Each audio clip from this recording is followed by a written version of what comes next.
सदस्यों की सहमति आवश्यक है। इस प्रस्ताव को लोकसभा अध्यक्ष के पास अनुमति के लिए विपक्ष द्वारा प्रस्तुत किया जाता है। इस प्रस्ताव को लोकसभा अध्यक्ष की अनुमति के लिए उनके पास प्रस्तुत किया जाता है और अनुमति मिलने के बाद निर्धारित समय निर्धारित तिथि को अनुमति मिलने के बाद निर्धारित तिथि को लोकसभा में इसे प्रस्तुत किया जाता है। लोकसभा में इसे प्रस्तुत किया जाता है। प्रस्ताव के पारित होने पर सरकार को त्याग पत्र देना पड़ता है। प्रस्ताव के पारित होने पर सरकार को त्याग पत्र देना पड़ता है। प्रस्ताव के पारित होने पर सरकार को त्याग पत्र देना पड़ता है। अब तक भारत में किसी भी केंद्रीय सरकार को अविश्वास प्रस्ताव के माध्यम से नहीं हटाया गया। अब तक भारत में किसी भी केंद्रीय सरकार को अविश्वास प्रस्ताव के माध्यम से नहीं हटाया गया। क्लियर हुआ? अब देखो, अविश्वास प्रस्ताव पारित होने पर सरकार को त्याग पत्र देना पड़ता है और विश्वास प्रस्ताव के पारित न होने पर त्याग पत्र देना। दोनों में रिवर्स है कि नहीं? एक विपक्ष द्वारा लाया जाता है, दूसरा सत्ता पक्ष द्वारा लाया जाता है। सत्ता पक्ष का प्रस्ताव पारित नहीं हुआ तब त्याग पत्र देना पड़ा, या पारित हो गया तब त्याग पत्र देना पड़ा। तो लिख लीजिए, अविश्वास प्रस्ताव का मुख्य उद्देश्य सरकार गिराना होता है। अविश्वास प्रस्ताव का मुख्य उद्देश्य सरकार गिराना होता है। लिख चुके इतना। अब आगे है रचनात्मक अविश्वास प्रस्ताव, कंस्ट्रक्टिव नो कॉन्फिडेंस मोशन। रचनात्मक अविश्वास प्रस्ताव, रचनात्मक अविश्वास प्रस्ताव, कंस्ट्रक्टिव नो कॉन्फिडेंस मोशन।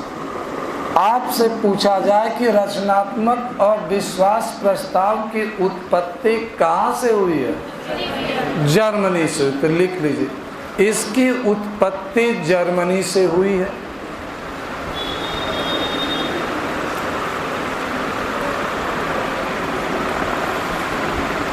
यह एक विशेष प्रकार का अविश्वास प्रस्ताव है।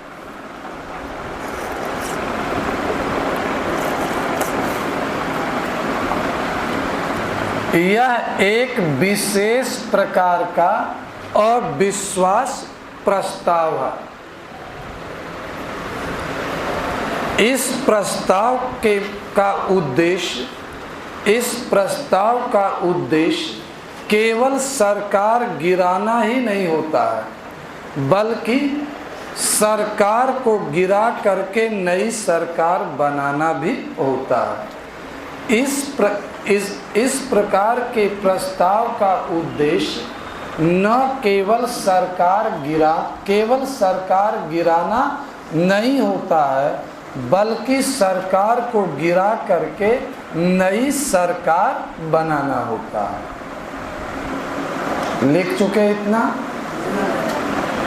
इस प्रकार के प्रस्ताव का उद्देश्य केवल सरकार गिराना नहीं होता, बल्कि सरकार को गिरा करके दूसरी नई सरकार बनाना होता है। क्लियर हुआ? इस प्रकार के प्रस्ताव के दो भाग होते हैं। इस प्रकार के प्रस्ताव के दो भाग होते हैं। पहला भाग सरकार गिराने से संबंधित होता है। इस प्रकार के प्रस्ताव के दो भाग होते हैं। पहला भाग सरकार गिराने से संबंधित होता है और दूसरा भाग सरकार बनाने से संबंधित होता है।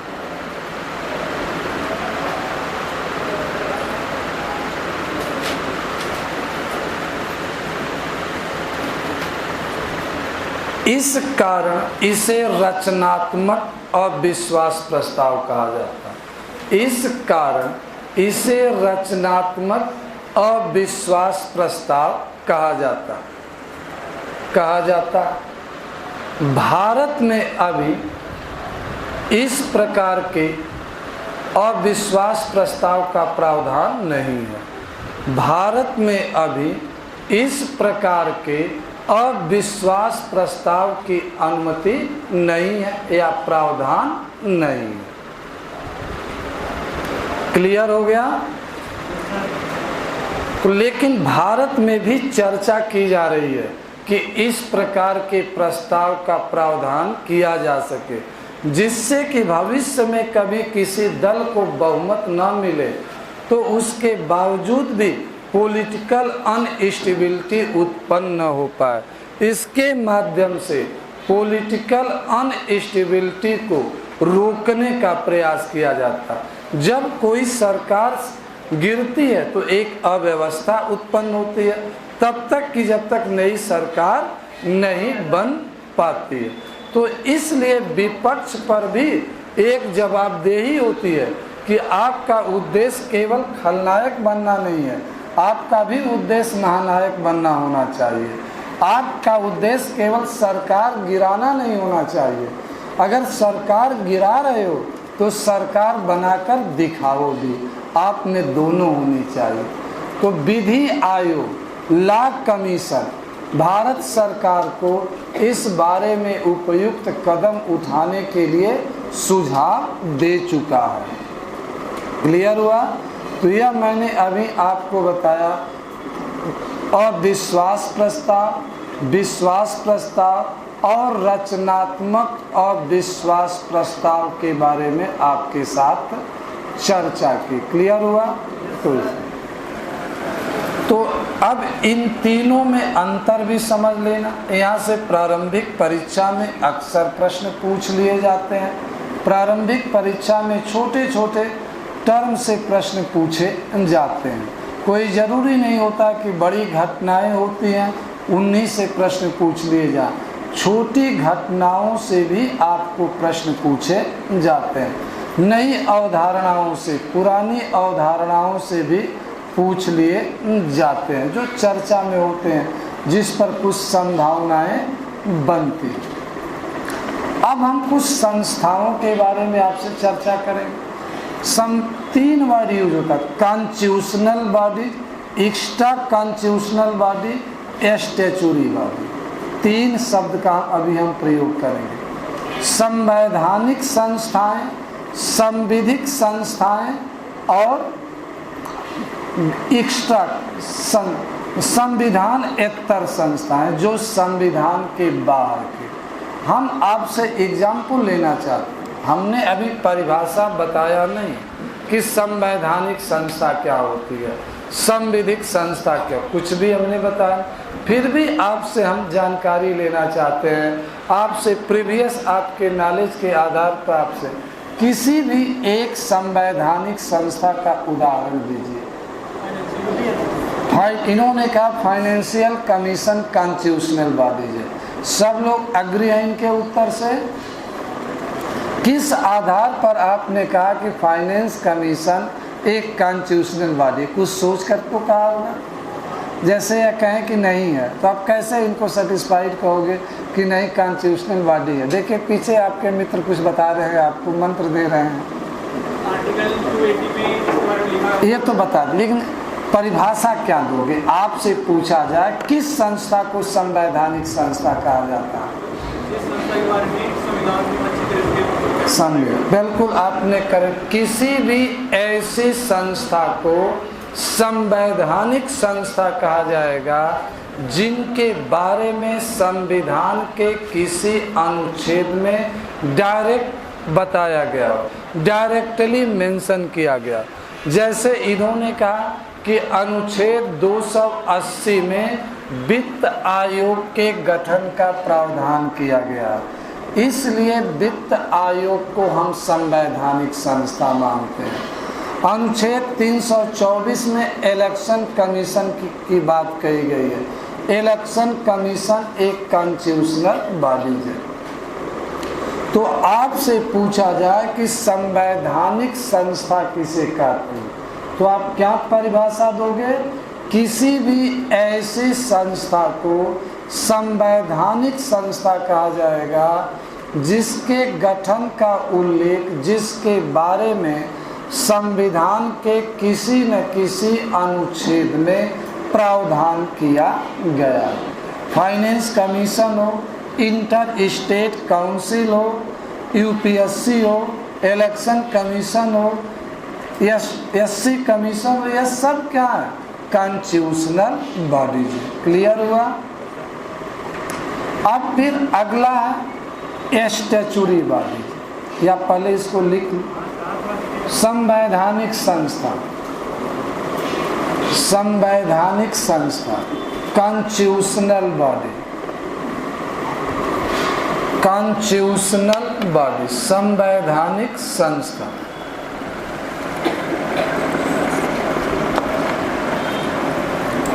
ऐसी संस्था संवैधानिक संस्था कहलाती है। ऐसी संस्था संवैधानिक संस्था कहलाती है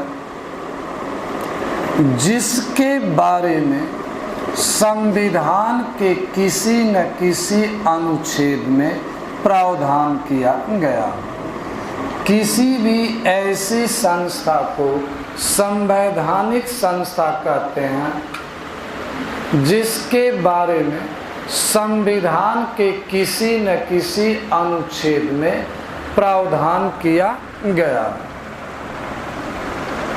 जैसे वित्त आयोग, ब्रैकेट में अनुच्छेद 280, वित्त आयोग अनुच्छेद 280, अंतर्राज्यीय परिषद अनुच्छेद 263, 54 नहीं 263, अंतर्राज्यीय परिषद इंटर स्टेट काउंसिल अनुच्छेद 263 में है। निर्वाचन आयोग अनुच्छेद 324। क्लियर हुआ? हमने कहा किसी भी ऐसी संस्था को संवैधानिक संस्था कहा जाता है जिनके बारे में संविधान के किसी न किसी अनुच्छेद में, आर्टिकल में प्रावधान किया गया। जैसे वित्त आयोग अनुच्छेद 280, अंतर्राज्यीय परिषद अनुच्छेद 263, 263। ऐसे अनेक संस्थान मिलेगी। दो का एग्जाम्पल मैंने आपका, यूपीएससी भी एक संवैधानिक संस्था, निर्वाचन आयोग एक संवैधानिक संस्था, निर्वाचन आयोग 324 में है। अब आ जाओ संविधिक संस्था, स्टैट्यूटरी बॉडी, संविधिक संस्था, संविधिक संस्था।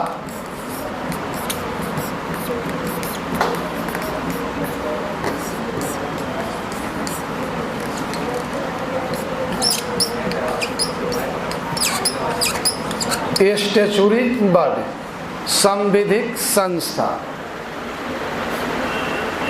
ऐसी संस्था जिसके गठन के बारे में संविधान के किसी अनुच्छेद में प्रावधान नहीं किया गया है, परंतु संसद द्वारा कानून बना करके, संसद द्वारा एक विशेष कानून बना करके उसका गठन किया गया। एक बार फिर, ऐसी संस्था जिसके गठन के बारे में संविधान के किसी अनुच्छेद में कोई प्रावधान नहीं किया गया हो, परंतु संसद द्वारा एक विशेष कानून बना करके उसका गठन किया गया, उसे संविधिक संस्था कहते हैं। लिख चुके हैं? जैसे राष्ट्रीय मानवाधिकार आयोग, राष्ट्रीय महिला आयोग, भारतीय रिजर्व बैंक, ये सब क्या है? संविधिक संस्थाएं। संविधिक संस्था का एग्जाम्पल हमने क्या दिया? National human right commission, national women commission, राष्ट्रीय मानवाधिकार आयोग, राष्ट्रीय महिला आयोग, भारतीय रिजर्व बैंक, सेबी, ये सब क्या है? Statutory body. इनके लिए संविधान में पहले से कोई प्रावधान नहीं था, किसी अनुच्छेद में प्रावधान नहीं, न पहले था न आज है, लेकिन संसद ने एक विशेष कानून बना करके इनका गठन किया। राष्ट्रीय मानवाधिकार आयोग, राष्ट्रीय महिला आयोग, या आरबीआई की बात कर रहे हैं, या सेबी की बात कर रहे हैं, ये सब संस्थाएं क्या है? संविधिक संस्था। अब अगला वर्ड संस्था है एक्स्ट्रा कॉन्स्टिट्यूशनल बॉडी, जिसे हिंदी में लिखा जाता है संविधानेतर संस्था।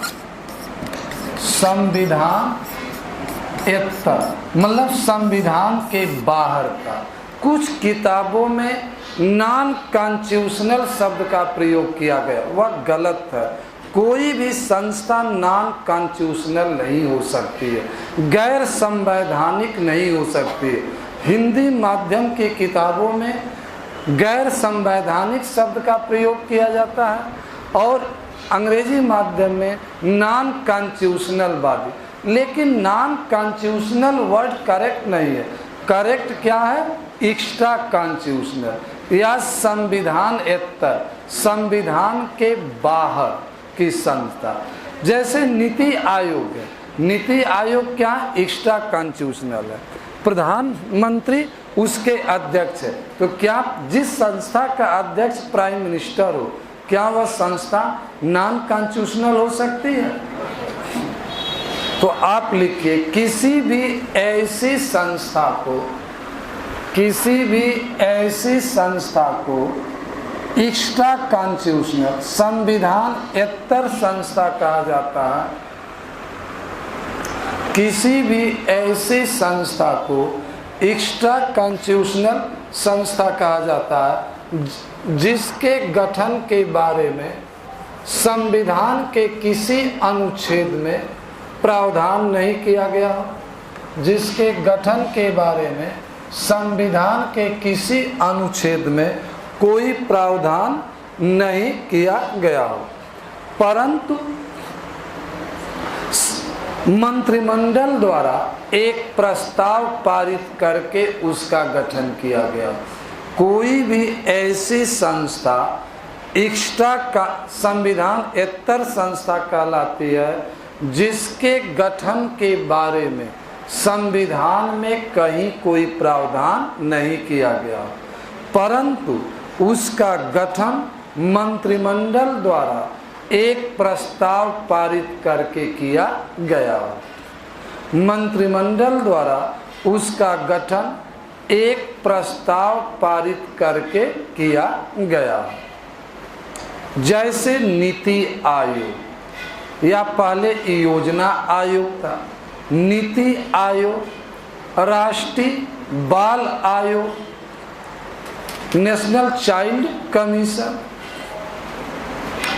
राष्ट्रीय विकास परिषद, राष्ट्रीय योजना आयोग, ये सब क्या? मान लो योजना आयोग आज नहीं है, लेकिन पहले वह भी एक्स्ट्रा कॉन्स्टिट्यूशनल था।